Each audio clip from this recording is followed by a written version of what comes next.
गोरी कौवी की रसोई से खुशबुएं उठ रही थीं। मम्मा मम्मा जल्दी बताएं, आप मेरे लिए क्या बना रही हैं? आज मैं अपने जग्गू बेटे के लिए चीज सैंडविच बना रही हूँ। खाओगे तो पंख चाटते रह जाओगे।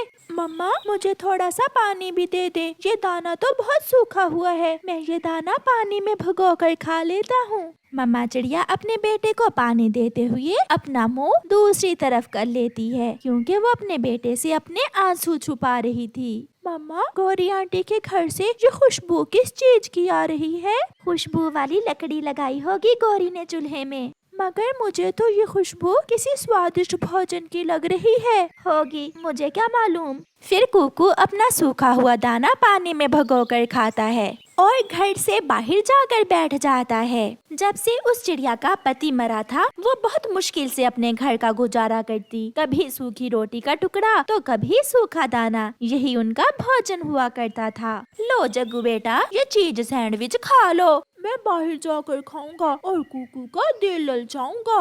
अच्छा, मगर उसे देना देना, बहुत मेहनत से बनाया है मैंने ये चीज सैंडविच अपने बेटे के लिए। जग्गू कुकू के पास जाता है और अपने चीज सैंडविच की एक बाइट लेते हुए बात करता है। गरीब चिड़िया के गरीब बच्चे, ये चीज तुमने कभी खाई है क्या? नहीं, मैं तो अभी अभी सूखा दाना खा कर आया हूँ। ये तो बहुत स्वादिष्ट है, इसे चीज सैंडविच कहते हैं। मम्मा वाह वाह, मजा आ गया, मुंह में जाते ही घुल जाता है। ये सुनकर कुकू की मम्मा घर से बाहर आ जाती है। शरारती बच्चे, मैंने आपको कितनी बार कहा है कि ऐसी चीजें मेरे बेटे के सामने बैठकर न खाया करो। जाओ अपने घर जाकर खाओ ये सब। खाऊंगा, मैं तो यहीं बैठकर खाऊंगा। मम्मा बैठने देना जग्गू को, मुझे जग्गू को खाता हुआ देखकर बहुत अच्छा लग रहा है। तुम यहाँ से जाते हो या मैं एक लगाऊं तुम्हारे? पीछे से गौरी कौवी आ जाती है। हाँ, हाथ तो लगा कर देखो मेरे शेर को, मैं तुम्हारे पंख तोड़ दूंगी। छोटी चिड़िया, मेरा जग्गू जहाँ दिल करे बैठकर खाए, तुम्हें क्या? गौरी, आप जानती हैं कि कुकू के पापा अब इस दुनिया में नहीं रहे और जिन बच्चों के पापा नहीं होते उन्हें ऐसी चीजें खाने को नहीं मिलती। आप जग्गू से कहें मेरे बेटे का दिल न ललचाया करे। कुकू के पापा नहीं है, बात तो ऐसे कर रही हो जैसे मैंने मारा हो कुकू के पापा जी को। चल जग्गू घर चलें, इस मनहूस के मुंह लगने का क्या फायदा। गौरी और जग्गू वहाँ से चले जाते हैं। मम्मा मैं कौन सा मांग रहा हूँ आपसे वो सब चीजें, आप परेशान न हुआ करें। गौरी क्या हुआ, आज चिड़िया से क्यों उलझ रही थी? मजा आता है कालू, सच बताऊं मुझे चिड़िया से उलझकर बहुत मजा आता है। उसे मारा ना करो, वो बहुत कमजोर है, किसी दिन मर जाएगी तुम्हारा थप्पड़ खाकर। कमजोर क्यों ना हो, वो खाती भी तो क्या है। दोनों माँ बेटा एक दाना सवेरे और एक दाना शाम को खाते हैं। फिर कुछ दिनों बाद गौरी कौवी की सहेली पिंकी गौरी से मिलने आती है। गौरी सहेली, ये तुम्हारे पड़ोस में टूटा हुआ घर किस पक्षी का है? एक गरीब चिड़िया यहाँ रहती है, भगाओ उसे यहाँ से। उसके टूटे हुए घर से तो तुम्हारे घर की भी रौनक खत्म हो रही है। कल तुमने जग्गू की शादी भी तो करनी है, कौन करेगा ऐसे गरीबों वाले मोहल्ले में तुम्हारे जग्गू से शादी? पिंकी, ये तो मैंने कभी सोचा ही नहीं। तुम चिंता ना करो, आ लेने दो आज तुम्हारे भाई कालू को। मैं कल ही इस चिड़िया को यहाँ से भगा देती हूँ और इसके घर को आग लगा दूंगी। ना, आग न लगाना, पेड़ जल जाएगा। मुझे दे देना, मैं ये घर अपनी बहन को दे दूंगी। वो भी इस चिड़िया की तरह गरीब ही है, मगर मेरा बोलचाल उसे थोड़ा कम ही है। फिर शाम होते ही कालू कौवा घर आ जाता है। कालू, क्या तुम्हें नहीं लगता कि इस चिड़िया की वजह से जंगल के पक्षी हमारे मोहल्ले को गरीबों का मोहल्ला समझेंगे? लगता तो है मुझे भी, मगर मैं क्या करूं? करना क्या है, इसे यहाँ से भगा देते हैं। हाँ गौरी, ये ठीक है, मैं अभी जाता हूँ और चिड़िया को बता देता हूँ जाकर। कालू कौवा गुस्से में चिड़िया के घर जाता है। वो दरवाजे पर दस्तक देता है। बताइए कालू भैया, क्या बात है? चिड़िया, बहुत गुजर गई हमारी एक साथ, अब तुम्हें यहाँ से जाना होगा। मुझे जाना होगा, मगर कहाँ? हम कुछ दिनों तक अपने जग्गू की शादी करने वाले हैं और मैं नहीं चाहता कि जंगल के पक्षी हमारे मोहल्ले को गरीबों का मोहल्ला कहें। कालू भैया, मैं कहाँ जाऊँ अपने छोटे से बच्चे को लेकर? ये मुझे नहीं मालूम, मगर तुम्हें यहाँ से जाना ही होगा। कबूतर और मिठू तोता भी शोर सुनकर वहाँ आ जाते हैं। कबूतर भैया, मेरा घर टूटा हुआ है, तो क्या मुझे इस मोहल्ले में रहने का कोई अधिकार नहीं है? चिड़िया बहन, बात तो कौवे की भी ठीक है। सब आते जाते ये टूटा हुआ घर देखकर हंसते हैं। हाँ चिड़िया, अगर तुम इस मोहल्ले में रहना चाहती हो तो तुम अपने घर की अच्छे से मरम्मत कर लो। हाँ, मगर याद रखना, घर नया लगना चाहिए, नया, फिर ही हम सब तुम्हें यहाँ रहने देंगे, सुन लिया? फिर वो सब वहाँ से चले जाते हैं। परेशान मम्मा चिड़िया अपने बेटे से कहती है, कुकू बेटा, कुल्हाड़ा कहाँ है? चलो बेटे, हमें आज ही इस घर को नया करना होगा। मम्मा, मैं भी आपके साथ लकड़ियाँ काटने में आपकी मदद करूँगा। फिर वो दोनों माँ बेटा जंगल से लकड़ियाँ काटने चले जाते हैं। वो लकड़ियाँ काट रहे थे कि कुकू को एक खोखला पेड़ नजर आता है। कुकू उस खोखले पेड़ पर अपना कुल्हाड़ा चलाता है। उसे पेड़ के अंदर से किसी चीज की आवाज महसूस होती है।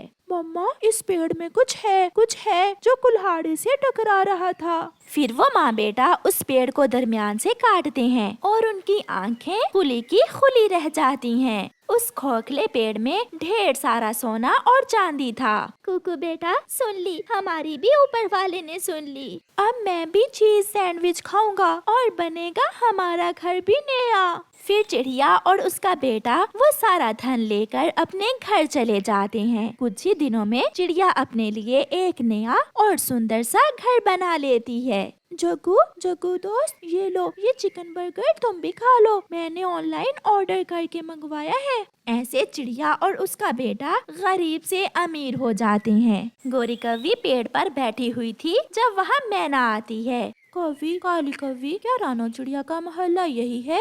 हाँ, यही है। वो तो इतनी सुंदर है, और तुम काली कलोटी यहाँ क्या कर रही हो? ऐसा कहते हुए मैना वहाँ से चली जाती है। आज गोरी चिड़िया के सामने खुद को गरीब महसूस कर रही थी। प्यारे दोस्तों, इस कहानी से हमें सीख मिलती है कि हमें कभी भी किसी गरीब का मजाक नहीं उड़ाना चाहिए। क्या पता कब किसी के दिन बदल जाएं। आपका धन्यवाद। और प्यारे दोस्तों, इस कहानी को लाइक करना बिल्कुल मत भूलना। चिड़िया अपनी बेटी के साथ अपने घर में बैठी हुई थी कि दरवाजे पर दस्तक होती है।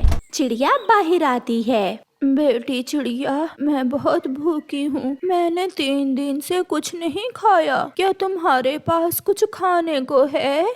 माँ जी, मेरे पास एक ही फल है, वो आप ले जाएं। मैंने और मेरी बेटी ने भोजन खा लिया है। चिड़िया बूढ़ी माँ जी को वो फल दे देती है, जिसे लेकर वो बूढ़ी फाख्ता वहाँ से चली जाती है। बूढ़ी फाख्ता नदी पर बैठकर वो फल खाना चाहती थी। गोरी कौवी वहाँ आ जाती है। मैं भूखी हूँ और ये बुढ़िया देखो कैसे मजे मजे से मीठा फल खाने की तैयारी कर रही है। माँ जी, आपके पीछे भूत है। बूढ़ी माँ जैसे ही पीछे मुड़कर देखती है, गोरी उसका मीठा फल उठा लेती है और वहाँ से भाग जाती है। कौवी, रुको कौवी, तुम बुरी हो, तुम दुष्ट कौवी हो। अगर तुम मेरा ये फल खाओगी तो मैं तुम्हें शराप देती हूँ। तुम्हारी भूख कभी खत्म नहीं होगी, तुम हमेशा भूखी ही रहोगी। मगर गोरी कौवी नहीं रुकती। ये जगह ठीक है, यहाँ बैठकर ये स्वादिष्ट फल खा लेती हूँ। ऐसे गोरी कौवी वो फल खा लेती है। आई बड़ी मुझे शराब देने वाली बुढ़िया, बड़ी देखी मैंने तुम्हारे जैसी। गोरी देखो, आज मैं क्या लाया हूँ। गेहूं के दाने मिले हैं मुझे आज, चलो मिलकर खाते हैं। कालू, बहुत भूख लगी है, तुम मेरे लिए थोड़ा सा पानी लेकर आओ और फिर बाद में हम ये दाना खाएंगे। कालू गोरी के लिए पानी लेने जाता है और गोरी कौवी दाने पर ऐसे टूटती है जैसे वो सदियों से भूखी हो। गोरी सारा दाना ही खा लेती है। गोरी, ये क्या, इतना दाना तुम सारा ही खा गई? कालू, न जाने क्यों आज भूख कुछ ज्यादा ही लग रही है। कालू जी, क्या करूं, आज भूख कुछ ज्यादा ही लगी हुई है। ऐसा कहते हुए गोरी थोड़ी दूर पड़े पुराने चनों के दाने भी खाने लगती है। उसका पति उसे गौर गौर से देखे जा रहा था। इसका पेट है या कुआं जो भर ही नहीं रहा। अब मुझे नींद आ रही है। फिर गोरी सो जाती है।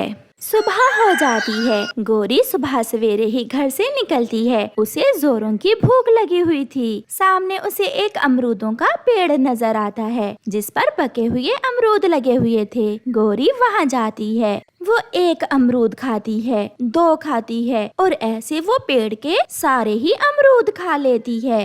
ये कौवी है या कोई चुड़ैल? दूसरे पेड़ पर बैठा मिट्ठू गोरी के पास जाता है। कौवी, तुमने सारे ही अमरूद खा लिए। तुम जाओ यहाँ से, मुझे बहुत भूख लगी हुई है। ऐसा ना हो कि मैं तुम्हें ही खा जाऊं। मिट्ठू वहाँ से भाग जाता है। चिड़िया मैं सच कह रहा हूँ, उसने पेड़ से सारे ही अमरूद खा लिए। भला कैसे कोई पक्षी इतना भोजन खा सकता है? मिट्ठू, हो सकता है उसे जोरों की भूख हो, इसलिए उसने सारे ही अमरूद खा लिए। नहीं चिड़िया, उस कौवी में जरूर कोई चुड़ैल छुपी हुई है। गोरी कौवी कबूतर के गाजरों के खेत में जाती है और सारी ही गाजरें खा लेती है। वो बुलबुल के घर जाती है और उसका बारिशों के लिए जमा किया हुआ सारा ही भोजन खा लेती है। मैं सुबह से खा खा कर थक गई हूँ, मगर मेरी भूख मिठी नहीं रही। कहीं ये उस बुढ़िया के शराब का असर तो नहीं है? फिर उसे अपनी तरफ चिड़िया, कबूतर और मिट्ठू आते हुए दिखाई देते हैं। गोरी की बच्ची, तुमने मेरी सारी ही गाजरें खा ली। इतनी गाजरें तो कोई भैंस भी नहीं खा सकेगी। मैं ना कहता था, ये कौवी नहीं कोई चुड़ैल है, चुड़ैल। गोरी, सच सच बताओ, क्या बात है? तुम ऐसे क्यों कर रही हो? मुझे बहुत जोरों की भूख लगी है। मुझे भोजन खाना होगा। गोरी कौवी ऐसा कहते हुए वहाँ से भाग जाती है। सारा दिन खा खा कर जब उसकी भूख नहीं मिटती तो वो एक पेड़ के पत्ते ही खा जाती है। दूर बैठा कालू कौवा ये सब देख रहा था। इसका मतलब वो पक्षी सच्चे ही है। इसकी भूख तो कभी मिटने वाली नहीं है। शाम को जब गोरी कौवी घर आती है तो कालू उससे डर रहा था। क्या तुम्हें भूख लगी हुई है? हाँ कालू, मैंने सुबह से बहुत कुछ खाया है, मगर फिर भी भूख नहीं मिट रही। यहाँ आओ मेरे पास, तुम दूर क्यों बैठे हुए हो? कालू डर रहा था कि अगर वो गोरी के पास गया तो कहीं वो उसे ही ना खा ले। ये सब उस बुढ़ी फाख्ता के शराब से हो रहा है। मैंने उसका फल छीन कर खा लिया था। तो क्या उसने तुम्हें श्राप दिया था? हाँ, उसने कहा था कि मैं हमेशा भूखी ही रहूंगी। कालू, मैं भोजन खा खा कर थक गई हूँ, मगर पेट है कि भरने का नाम ही नहीं ले रहा।